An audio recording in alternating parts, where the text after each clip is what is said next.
Quelqu'un comme la moi d'il y a 10 ans, qui rêvait déjà de devenir réal, mais qui savait pas du tout comment faire et qui a failli abandonner beaucoup de fois en chemin parce qu'en fait, toutes les portes, elles sont fermées, t'as pas les clés et à part les défoncer, c'est compliqué de les ouvrir. Action! Mais vraiment, le personnage n'était pas fait pour moi. Le gars dans mon studio, il s'est fait arrêter. Faire disparaître ce syndrome de l'imposteur. Il se trouve que très rapidement, la police a commencé à nous chercher dans Aubervilliers. On enlève les préjugés, ce n'est pas comme vous espérez. Allez, moteur!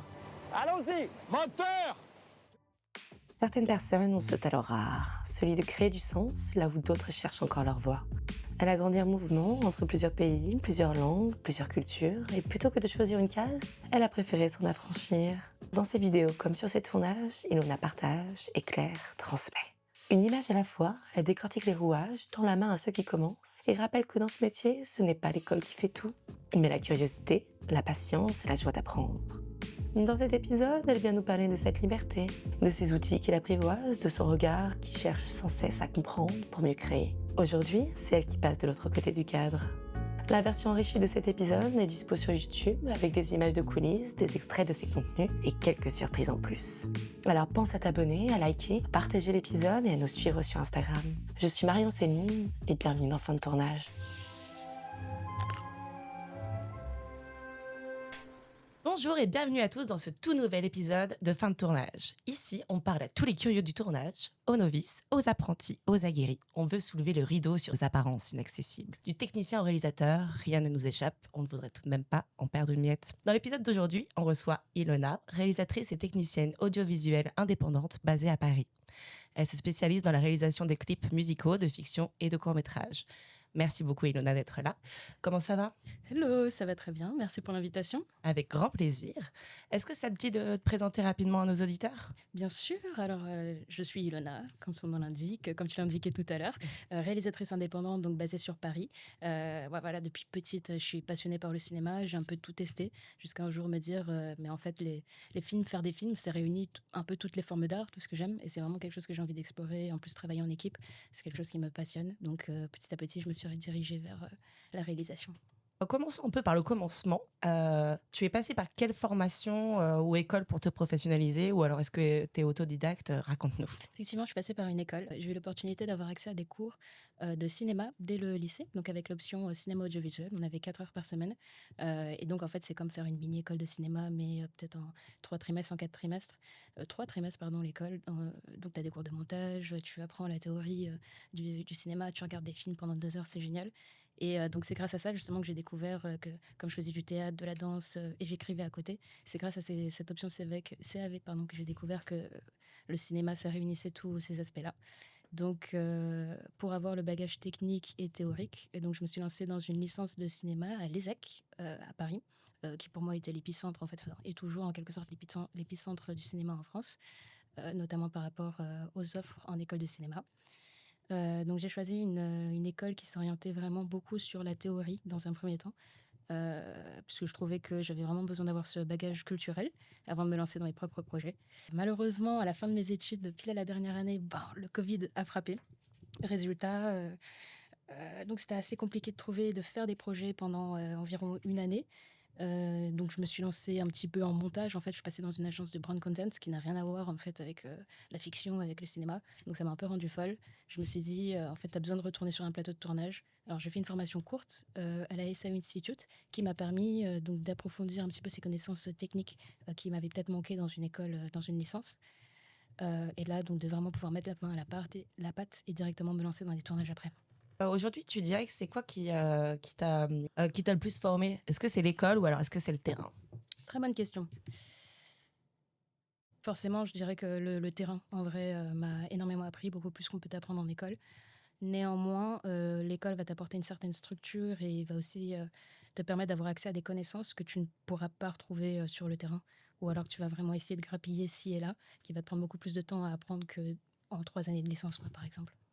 Et est-ce que l'école, ça t'a aidé, par exemple, pour tout ce qui est réseau ? Oui, ça m'a pas mal aidé quand même, surtout je dirais la deuxième formation, où là, comme je me suis lancée directement à mon compte après, j'ai pu entretenir ce réseau de contacts, ce qui n'était pas le cas.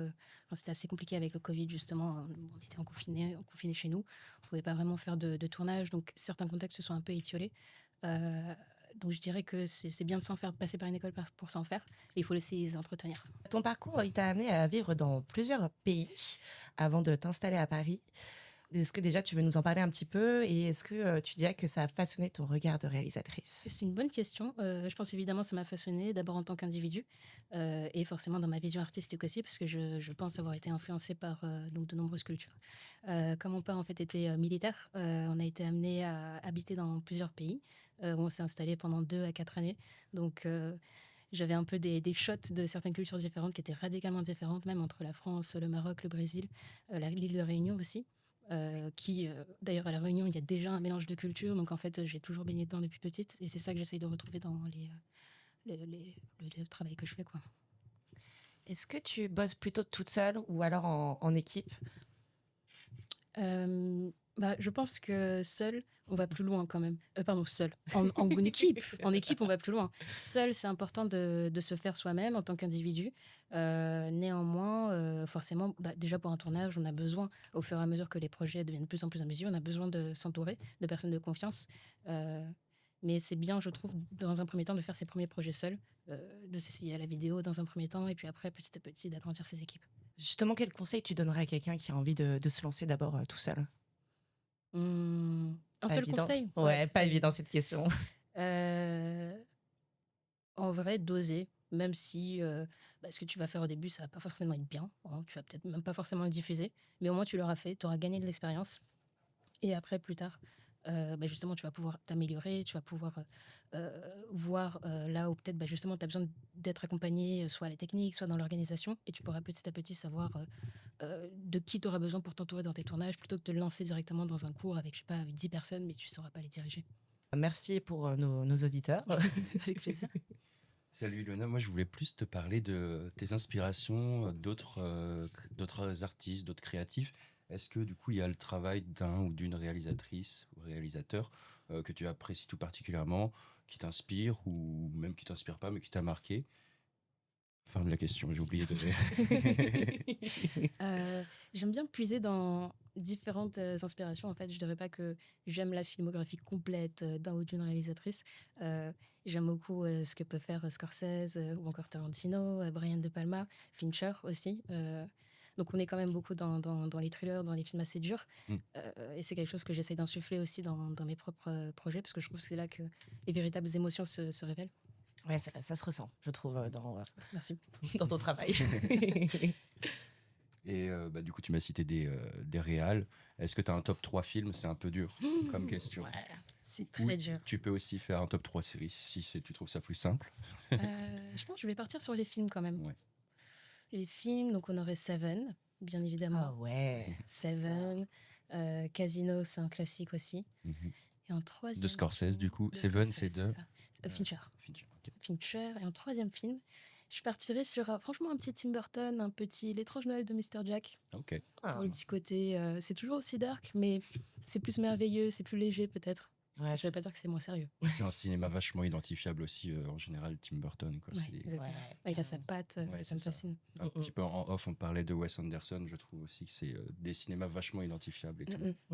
Ah bah Ok. ouais, Wes Anderson, j'adore. Hein. Ouais. The Grand Budapest Hotel, Ouais. incroyable. Bah, la photographie est incroyable. Mais ce n'est pas le sujet. Le sujet, c'est toi, Ilona. J'aimerais parler un peu maintenant de tout ce que tu fais comme contenu pédagogique sur les réseaux sociaux. Comment tu t'y prends en fait déjà de base? Comment tu t'organises? Dis-nous tout. Lucas m'a contacté avec un scénario et un mood board pour taffer sur un projet ambitieux, mélanger clip vidéo et court-métrage dans une seule vidéo. C'est une très bonne question. Pareil, ça, l'expérience, je dirais que je l'ai gagnée au fur et à mesure. Au départ, je sais pas, je faisais des petits montages backstage de mes projets. Petit à petit, j'y ai pris goût. J'ai commencé à moi-même consommer beaucoup de contenu. Je me suis mise à YouTube, en fait, à regarder YouTube, consommer YouTube, je dirais, pendant le confinement aussi. Donc, c'était assez récent et ça m'a direct passionnée. Et naturellement, j'ai commencé à apprendre les codes, donc à écrire de plus en plus des scripts pour mes vidéos, à faire des montages de plus en plus élaborés et donc à mettre en place un workflow. Donc, d'abord, tu écris ton contenu, tu le places dans ton calendrier de production sur Google Agenda. Tu te cales une date pour écrire le script, une date pour le monter, une tour pour le tourner d'abord, puis pour le monter. Donc au final, maintenant, c'est devenu très systématisé, mais avant, c'était un peu au petit bonheur la chance, on va dire. Et ça, tu le fais complètement toute seule? Ouais, pour l'instant. J'ai quelqu'un qui fait mes miniatures. Ah Parce que le graphisme, c'est pas dans mes compétences. Il faut savoir s'entourer, comme on disait tout à l'heure. Exactement, on est bien d'accord. Est-ce que pour toi, c'est une manière de transmettre ce que tu aurais aimé apprendre plus tôt?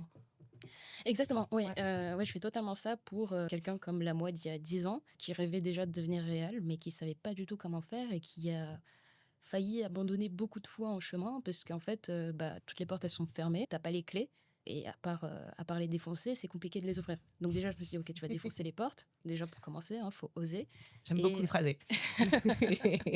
et ensuite, pourquoi pas les laisser grandes ouvertes, en fait, ces portes, quoi.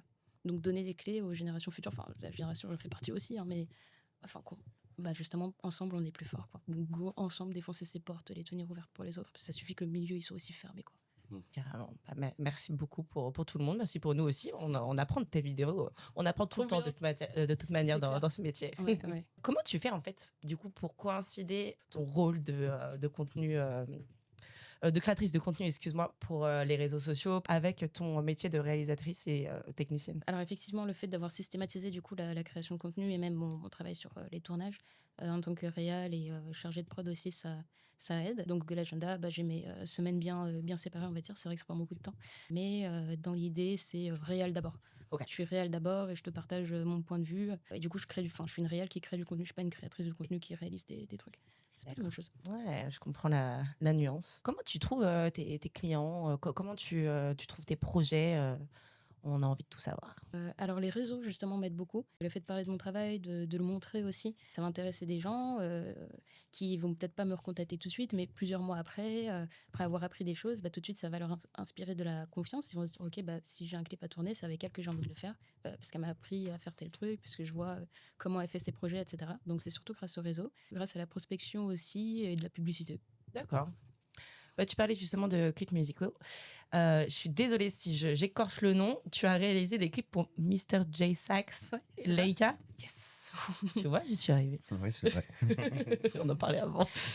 Dans mon monde, la femme est une reine, une vraie force humaine, telle une colombe. Comment tu abordes la création d'un clip par rapport à un court-métrage de fiction? Le clip, en général, les artistes ou les labels viennent me voir avec une idée précise en tête de ce qu'ils veulent, donc qui correspond à la DA de l'artiste. C'est assez rare quand je vais construire la DA, les visuels du clip de A à Z. Souvent, ils ont quelque chose à raconter ou une vibe, un type de décor, un type d'ambiance qu'ils veulent avoir. Par exemple, si c'est un son de l'été, on va être un peu limité sur les possibilités visuelles.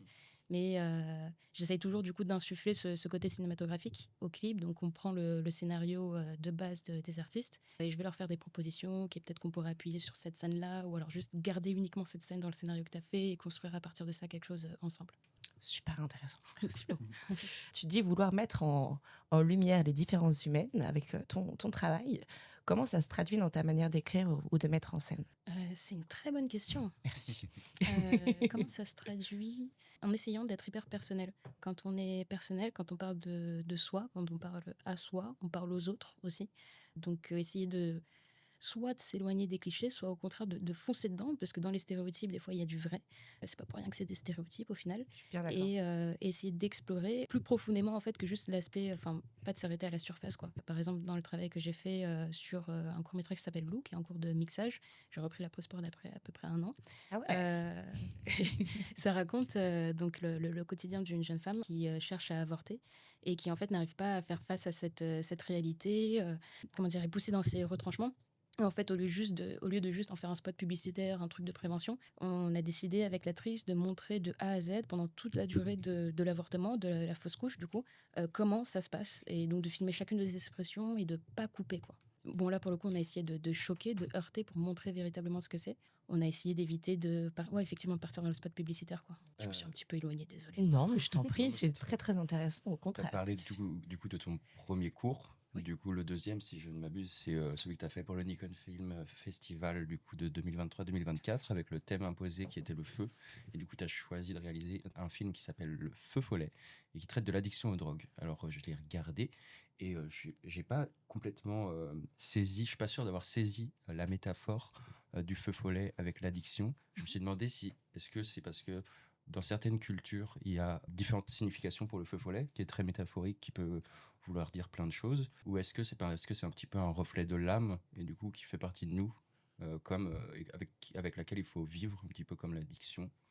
Voilà, je voulais t'en parler parce que je voulais être sûr de bien comprendre en fait ton propos et comment tu traitais le sujet. C'est une bonne question, effectivement. On a à la fois dans la culture japonaise, le feu follet représente en fait l'âme des morts qui s'élève au-dessus de leur tombe une fois qu'ils sont passés dans l'au-delà. En France, le feu follet, c'est un lutin, c'est un farfadet en fait qui s'amuse à perdre les voyageurs. Donc dans ce sens-là, effectivement, le feu follet représente la drogue dans le sens où, enfin l'addiction plutôt, dans le sens où il a beau poursuivre en fait le bonheur, la délivrance, il ne l'atteindra jamais par ce biais-là.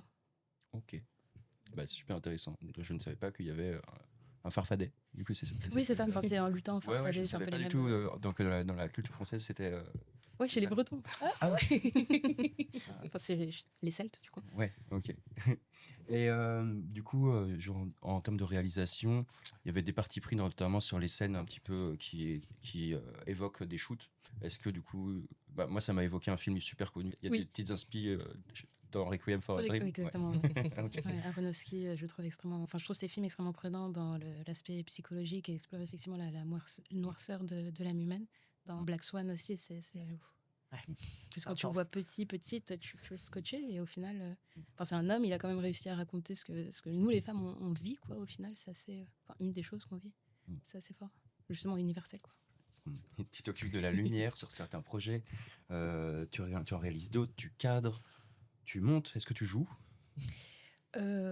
Écoutez, là, oui. Est-ce qu'on peut considérer que c'est un jeu, un personnage? Et j'ai une autre question, mais je pense que tu as déjà répondu tout à l'heure. Si tu devais choisir qu'un seul poste au sein de l'écosystème de l'audiovisuel et tout, ce serait lequel? Forcément réel. En vrai, ça réunit un petit peu tout. Je suis pour l'idée de ne pas forcément écrire le scénario ou faire le montage. Justement, c'est bien d'avoir un point de vue extérieur. Ok. Et même quand on écrit le scénario, parfois on peut ne pas en voir les défauts, Mm. surtout si on n'a pas forcément le recul suffisant. Mais ouais, réel, je trouve que c'est pouvoir vraiment mettre la main à la pâte dans tous les aspects du film, tout en pouvant s'entourer d'une équipe qui est spécialisée et donc faire un meilleur projet à la fin, quoi.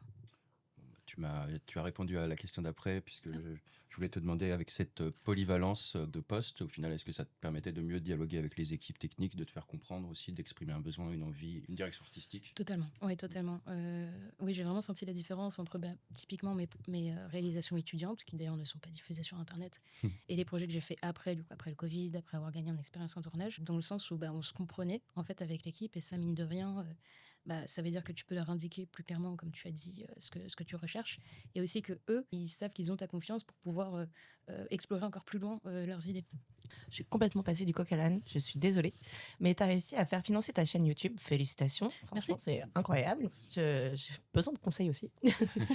Est-ce que tu veux nous raconter un peu comment ça s'est passé, comment tu t'es débrouillée pour accomplir ça? Bien sûr, j'ai la chance de pouvoir travailler avec une jeune boîte de production, une petite boîte de prod qui était intéressée par mon travail et qui en fait cherchait à élargir un petit peu justement son offre. Donc c'est le dire de prod qui m'a contacté sur Instagram.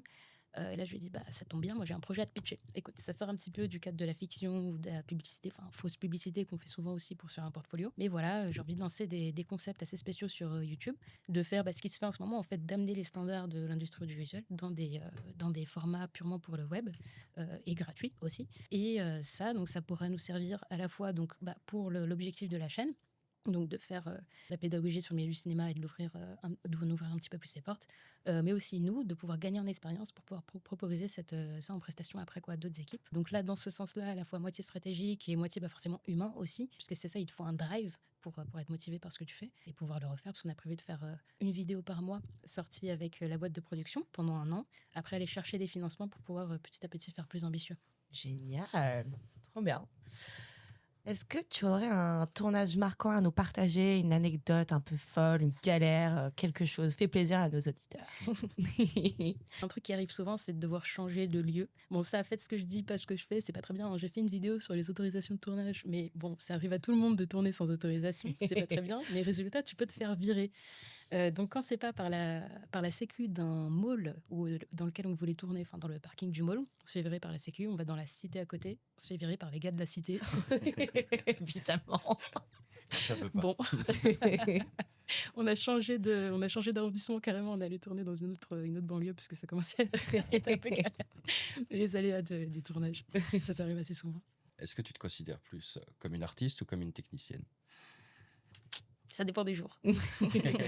Ça dépend des jours et des projets, du coup, aussi. Oui, c'est vrai aussi. Effectivement, quand tu arrives, que tu as déjà un scénario qui est tout prêt, le découpage limite qui est déjà fait, le mood board, bon, tu as juste arrivé et diriger ton équipe sur le tournage. J'ai plus l'impression d'être une artisane qu'une artiste. Mais effectivement, ça dépend des projets. Sur la fiction, bon, oui, tu es clairement artiste. Mais sur le tournage, tu es surtout un artisan. Enfin, tu es en train de créer quelque chose. C'est un peu comme un travail manuel. Enfin, c'est juste, tu fais travailler tes muscles du cerveau, mais c'est le même délire pour moi.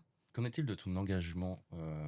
Est-ce que quand tu essayes, par exemple, tu parlais de Lou au début, quand vous avez cette volonté de choquer, c'est pour sensibiliser aussi, du coup c'est de l'engagement de mon point de vue. Et est-ce que quand tu interviens plutôt comme une artisane, les projets où tu te sens plus artisane qu'artiste, cet engagement est toujours au fond de toi et tu arrives à le retransmettre même dans un projet qui n'est pas tien?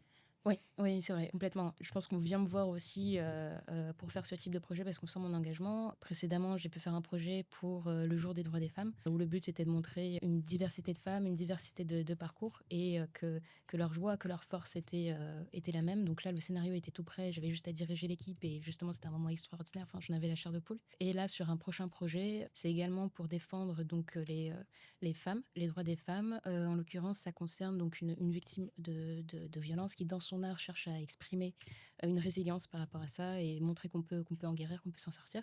Et elle a souhaité faire appel à moi pour ce projet. Tout de suite, immédiatement, ça m'a touchée. Et le but, justement, c'est de pouvoir m'emparer de ce sujet, même si j'ai pas forcément vécu ces choses-là, mais réussir à porter ce pouvoir de guérison. Parce que je trouve que les images, elles ont un vrai pouvoir de guérison et c'est important de les utiliser à bon escient. Et donc, effectivement, si, pareil, dans l'autre sens, si j'ai des artistes qui viennent me voir et qui veulent mettre les femmes en scène de manière rabaissante, on va dire, je ne le ferai pas. Je refuse le projet. Au bout d'un moment, ou alors je te dis, on change la mise en scène, quoi. C'est pas... Ok. On est en 2025, il faut évoluer par rapport à la vision des femmes dans les clips vidéo.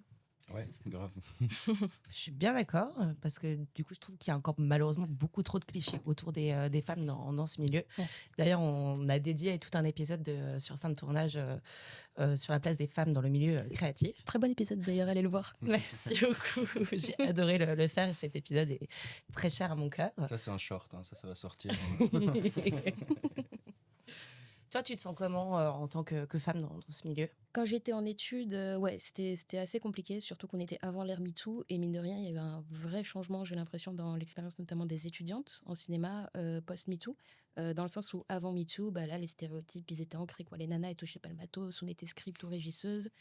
C'était très, très lourd. Et au final, ça m'a créé des blocages aussi auxquels je me suis pas forcément rendu compte. Mais bon, quand on t'habitue à ça autour de toi, tu as des choses que tu intériorises. Et au final, c'est pareil, c'est quand j'ai fait ce cheminement de pensée de me dire, non, personne va t'ouvrir la porte, que je me suis dit, Osef, entre guillemets, on s'en fout de tes différences, au contraire, fais-en une force. Et justement, je me dis, grâce à ça, tu peux encore plus te démarquer.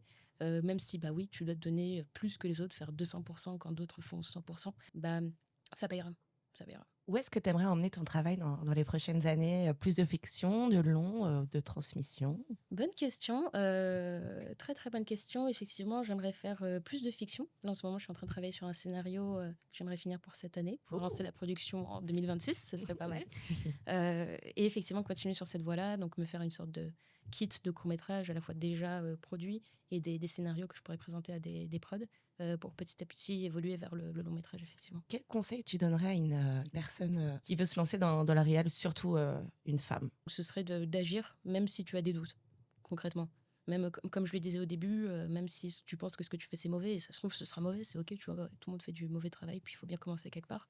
Un truc qu'on m'a dit récemment, alors je veux pas paraître entre guillemets radical, mais il y a une réalité. Si toi t'hésites, est-ce qu'un homme à ta place le ferait? Tu vois, t'hésites à diffuser ton dernier court-métrage, par exemple, j'ai discuté avec une copine, c'est pour ça que j'ai repris la post-prod d'un film. T'hésites à le diffuser puisque t'as peur que ce soit pas bien, que ceci, que cela. Mais un mec à ta place, en vrai, il l'aurait fait, tu vois, il se serait pas posé des questions en mode ouais, c'est cliché, c'est machin, il l'aurait fait. Ouais, donc, t'empêches pas de faire des choses parce que tu te sens pas à ta place. Et enfin, où est-ce qu'on peut suivre ton travail et te contacter? Bien sûr. Alors, donc sur Instagram et TikTok, Ilona Edorim, donc mon nom complet pour l'instant. J'y partage des petites astuces en short form. Et sur YouTube, sur la chaîne La Réal. Merci beaucoup. Et est-ce que ça te dit un petit jeu? Avec grand plaisir. Ok, on va commencer par des citations de films. Ok. Je crois que c'est que des films, je vérifie. C'est que des films. Tu dois me dire, je te donne la citation, tu dois me dire de quel film il s'agit. Oh, Je crois que quand c'est des films américains ou internationaux. Par contre, c'est les citations en français. Ok. T'es le roi des cons au pays des emmerdeurs. Putain. C'est pas OSS 117, ça, celui-là, je l'ai pas. Ah merde. Non. Non, je crois pas que je l'ai. Si je te dis colonie de vacances. Non, c'est pas la boum. Non. Non, il y a camping en colonie de vacances. Non, je l'ai plus. C'est nos jours heureux. Ok. Ouais. C'est quand Caroline, je crois, qui pète enfin un câble. Ah mais oui. T'es le roi. Dans le des cons gosse. au pays des emmerdeurs. Exactement, j'adore. Mythique. T'es le roi des cons au pays des emmerdeurs. Tu veux que je leur dise d'aller se faire C'est tout ça. L'important, c'est pas la chute, mais l'atterrissage. La haine. Bien joué. Oui. Classique. Mais l'important, c'est pas la chute. C'est l'atterrissage. Alors, si je peux me permettre de te donner un conseil, c'est oublie que t'as aucune chance, vas-y, fonce. On sait jamais, sur un malentendu, ça peut marcher. Je l'ai pas. Ah. Oh. C'est un classique. C'est un film d'une troupe de comédiens très connus à l'ancienne. Je les inconnus. Une troupe théâtrale, carrément. Théâtrale. Ouais. Oh. Ah. Merde. Celle avec Marina Foïs. Non. Ah, mais, non. mais c'est un petit peu avant. Genre la troupe de Thierry Lhermitte, par exemple. Ah merde, non, je vois pas. Ok. Ah, ok. Bon, c'est les bronzés font du ski. Ah, les bronzés en plus. Écoute Bernard, je crois que toi et moi, on a un peu le même problème. C'est-à-dire qu'on peut pas vraiment tout miser sur notre physique, surtout toi. Alors si je peux me permettre de te donner un conseil, c'est oublie que t'as aucune chance, vas-y fonce. On sait jamais, sur un malentendu ça peut marcher. Et la troupe, c'est les Splendides, c'est ça? Le Splendide, ouais. Le Ok. Splendide. Ah bah je vais regarder. Tu m'as dit qui dedans? Il y avait qui? Il y avait Gérard Jugnot, il y avait Ok. Thierry Lhermitte, Michel Blanc, Josiane Balasco. Josine Malasco. Je connaissais pas. T'as jamais vu Les Bronzés? Petite, je pense que Ah j'ai ouais. dû en avoir un, mais en vrai, ma famille était plus film d'action américain que. Ah. Peut-être que c'est pour ça, après Tarantino, Scorsese. J'espère que j'ai des films d'action. Mais ça, Là, on a- heureusement, je l'ai trouvé ça. Je suis fière de moi, c'est bon. Ok. Eh bien, la transition est toute faite. Un grand pouvoir implique de grandes responsabilités. Spider-Man. Ah. Mais lequel? Ne l'oublie pas, un grand pouvoir implique de grandes responsabilités. C'est toi la fan de Spider-Man? Parce qu'ils le disent dans chaque génération. Ah en ouais tout cas. Ouais. Dès le premier, ouais, je crois. Ouais, c'est le premier, exactement. Avec Tobey Maguire, Tobey Maguire. Oui, c'est pire. le meilleur Spider-Man, on est d'accord? Oui, Bah, complètement. oui, évidemment. Donc, celui d'animation est vraiment pas mal aussi, Spider-Verse. Ouais. Ah Mais ouais, j'ai adoré. dans les films, je suis d'accord pour dire que Tobey est le meilleur acteur, quand même, mm. qu'il l'incarne le mieux. Iconique. Il arrive vraiment à faire le loser au début. Et, non, mais c'est réel. C'est Bah ouais, complètement. Non, les autres sont déjà cool de base, en fait. Mais oui. ça.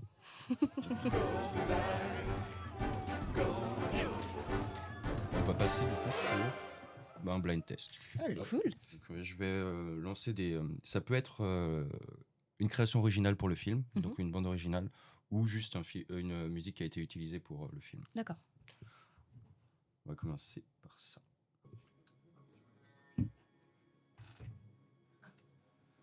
Tu commences par un difficile. Ouais. Toi qui aimes bien les films un peu sombres.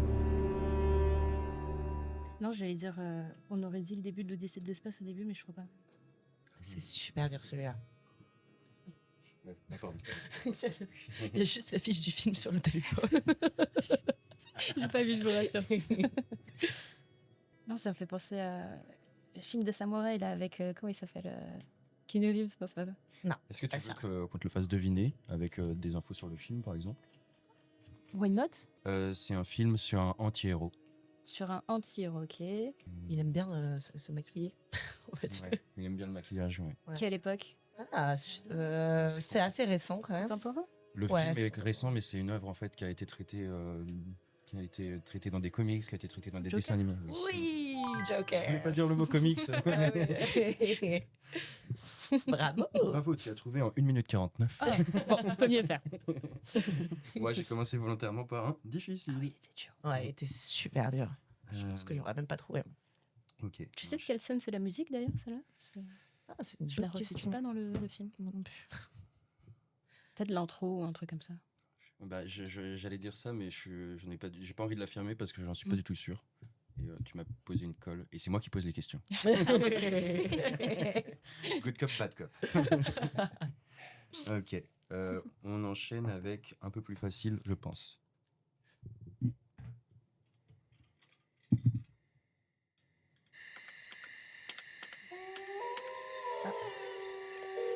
Night Call Drive. Waouh, incroyable. Ah bah voilà. Je l'ai poncé cette musique. Ok. Bon, bah bravo. Parce que là, t'as eu avant le début de la musique quand même. Ouais. Incroyable. Sound design reconnaissable entre nous.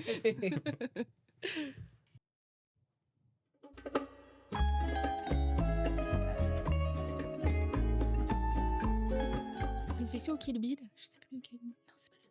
Non. Ah, mais non! Donc, sur. Série. Ouais. C'était pas Breaking Bad, c'était la série sur. C'est pas la série sur Che Guevara? Moi, je confonds. Presque. Presque. Ah, sur Pablo? Oui. Ah, yes! C'est du coup la série qui s'appelle J'ai plus le nom en plus, elle est mythique. Narcos. Narcos, putain, mais oui, c'est sorti quand d'ailleurs celle-là? C'est une bonne Je question. sais pas, mais bah ouais, j'aurais dit 2018 ou Moi, j'aurais dit 2013, je sais pas pourquoi. Même avant, non? C'était avant le Covid et tout. Ouais. Et d'ailleurs, Les souvenirs. je pense que c'est la partie vraiment sur Pablo Escobar qui était la mieux. Après, ils avaient fait Narcos Mexico. Mexico. Je fais allemand. Mais j'avoue que j'ai un peu lâché après, mais j'avais bien aimé. En fait, après, ça starifie un petit peu le personnage qui est quand même horrible. Ouais, c'est vrai. Moi, c'est comme les trucs sur les serial killers. Ouais, j'ai ça un peu c'est de mal aussi. exactement. Mais bravo, on va s'enlever. J'avais l'impression d'avoir des gens qui jouaient toi, dans mon oreille. Ah, c'était incroyable. J'ai beaucoup aimé cette ambiance.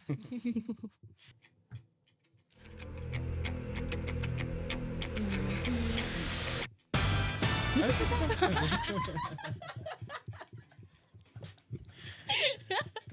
Pour les plus anciens, vous aurez la rêve, c'est le générique de Téléfoot. J'adore la ref. Attends, c'est dans quoi ça? C'est dans. Ouais, je sais pas, Iron Man, non, un truc comme Tu ça. l'as cité tout à l'heure. Je l'ai cité tout. Merde. Ouais.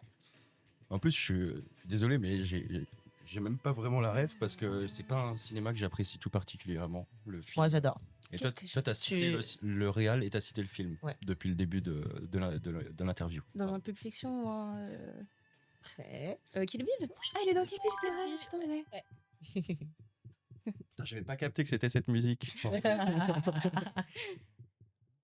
J'ai écouté le début, je fais, mais non, mais je connais pas, de toute façon, je suis pas trop fan de Kill Bill et tout. Donc, ok. Dans ma tête, ce sera toujours le générique de Téléfoot.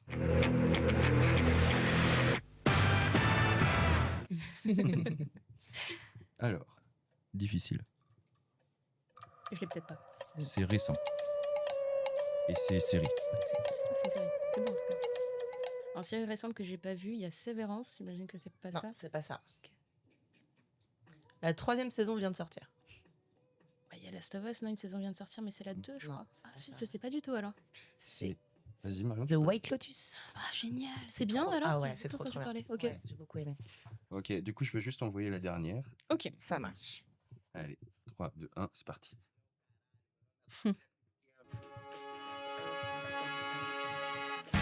Ça tue ça. Ça groove. C'est un film et j'ai volontairement coupé le début parce qu'il y avait des paroles. Pas de musique, mais genre qui introduisait un petit peu la scène. Ah, d'accord. T'es pas obligé de la voir. Non, je l'ai pas, je crois. Film brésilien. Film brésilien. Le plus connu en vrai, de tout le monde. Ah putain, j'ai plus le nom. Sur les favelas. Rio, ouais. Non, j'ai plus le nom. La main de Dieu. La main de Dieu. Eh bien, bravo. Bravo. Ouais, génial. Trop bien. Bah, merci. Ah, c'était trop cool. Merci pour l'accueil. Ah bah, avec grand plaisir. Dieu, c'était la cité de Dieu, pardon. La cité de Dieu, ouais. City of God. Ah, j'ai confondu, je croyais que ça se passait au Maroc. Celui-là, j'allais pas être. On va tous le regarder ce soir. C'est un super film. Si vous connaissez pas le cinéma brésilien, vous pouvez commencer par ce film. En vrai, tous les films de la liste. Hein. Je commence avec White Lotus dès ce soir. Trop bien.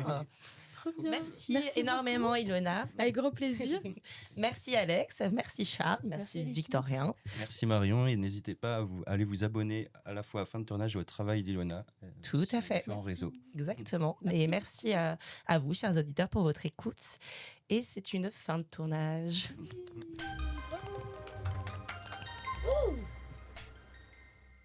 Ilona a ce talent rare de rendre les choses claires sans jamais les appauvrir. Elle parle d'images comme d'une langue instinctive, avec justesse, finesse et une envie sincère de transmettre. Et derrière chaque conseil, chaque tuto, chaque plan monté, on entend surtout une invitation claire. Oser, tester, créer sans attendre que quelqu'un nous y autorise. Si cet épisode t'a plu, pense à mettre un pouce bleu, à t'abonner et à activer la cloche pour ne rien rater. Tu peux aussi le partager, nous laisser un mot doux ou simplement en parler autour de toi. La version enrichie avec images et extraits est dispo sur YouTube et l'épisode est aussi à retrouver en version audio sur toutes les plateformes d'écoute. Merci à toute l'équipe Fin de Tournage et à notre invitée d'exception, Ilona. Et pour continuer la conversation, ça se passe sur Instagram, @fin de tournage. Merci à vous, chers auditeurs, pour votre écoute. On se retrouve très vite et c'est une fin de tournage.